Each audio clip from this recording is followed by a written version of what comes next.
مرغوب ہے نا وہ لے جا کر دکھاؤ پلٹ جائے واپس آ جائے. کنارے پہ کھڑا ہو جاتا ہے نا کبھی آدمی ایک قدم ادھر گیا اور مرا گرا نیچے. ومن الناس اللہ نے کہا کچھ لوگ ایسے ہوتے ہیں یعبد اللہ علی حرف جو کنارے پہ کھڑے ہو کے عبادت کرتے ہیں. ان اصابہ خیرا اطمأن بہ اور اگر اسے ہماری طرف سے کوئی اچھی چیز مل جائے مہربانی ہو ہماری عنایت ہو کرم ہو تو بڑا خوش ہوتا ہے. اور اگر ہم ذرا سا امتحان لے لیں ننقلب علی وجہہ تو چہرہ دوسری طرف کر کے بھاگ پڑتا ہے. خسر الدنیا دنیا بھی برباد کی اور آخرت بھی برباد.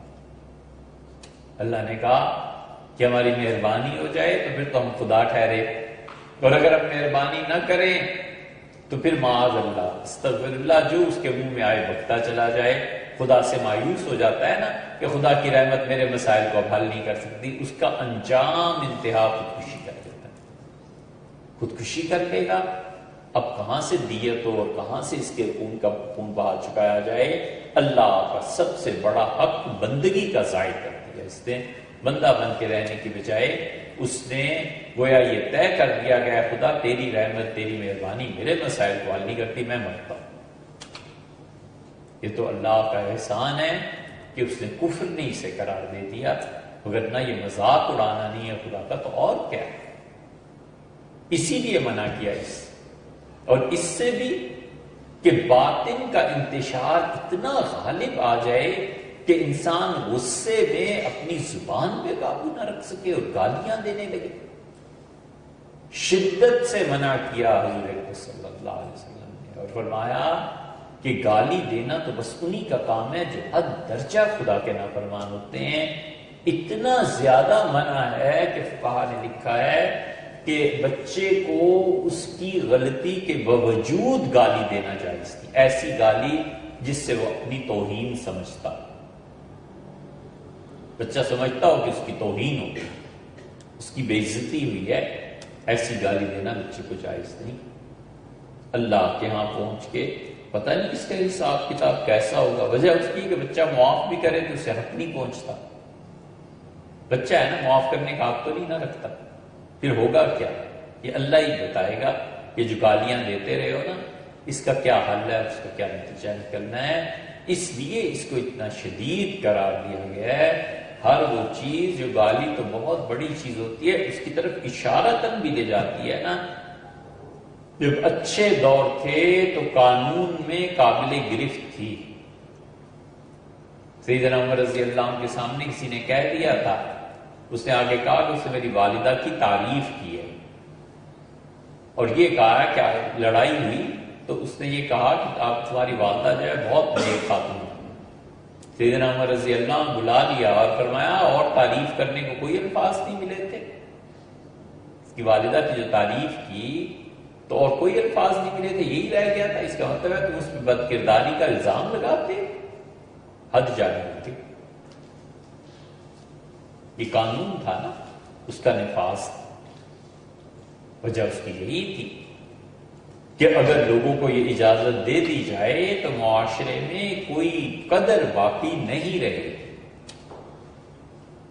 اور باطن کا انتشار جب آدمی اس سے محفوظ رہتا ہے تو پھر ان حرکتوں پہ نہیں آتا.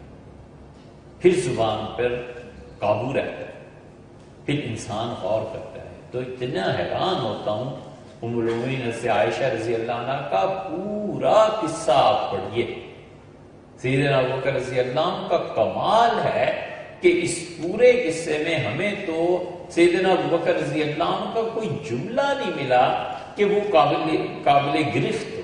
یعنی پوری بیٹی ان کی ہے اس پہ تہمت لگی ہوئی ہے. حضور صلی اللہ علیہ وسلم ایک طرف ہیں ایک طرف اپنی صاحبزادی ہے.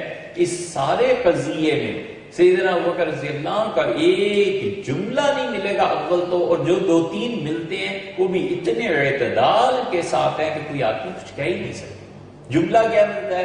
حضرت عائشہ رضی اللہ عنہ نے کہا کہ والد جواب دیجئے. ان کا بیٹی میں کیا جواب دوں حضور صلی اللہ علیہ وسلم پتہ نہیں ہے وہ اللہ کے رسول ہیں.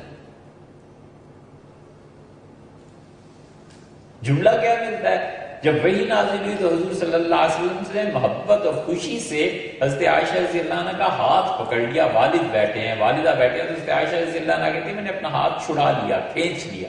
جب میں نے کھینچا تو والد نے مجھے ڈانٹ دیا، مجھے کہا ایسے نہیں کرتے. جملہ کیا ہے سیدنا ابوبکر رضی اللہ عنہ کا؟ کسی نے کہا آپ کی بیٹی ایسے ایسے، تو چپ، سوچتے رہے.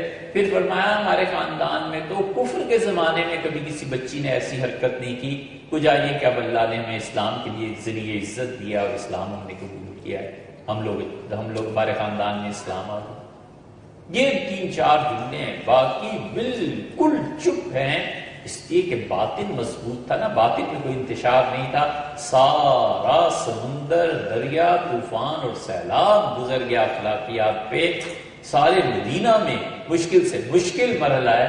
سیدنا ابوبکر رضی اللہ عنہ جن کی بیٹی ہے چپ اور دیکھ رہے ہیں، اس لیے کہ جانتے تھے حضور اکرم صلی اللہ علیہ وسلم کا معاملہ. تو انسان اپنے شعور میں اضافہ کرے، سوچے کہ کن مواقع پہ میرے باطن میں ایسا انتشار تھا کہ وہ تمام اخلاقی حدود کو پار کر دے. اخلاقیات پیچھے رہ گئی اور یہ چیز غالب آ گئی. جتنے پرسنٹ شعور اور علم اور عبادت، ان تینوں چیزوں میں انسان تقسیم، جتنے پرسنٹ جس میں کمی ہے نا اتنے ہی کم انسان. بس سیدھا سا فارمولا کہ علم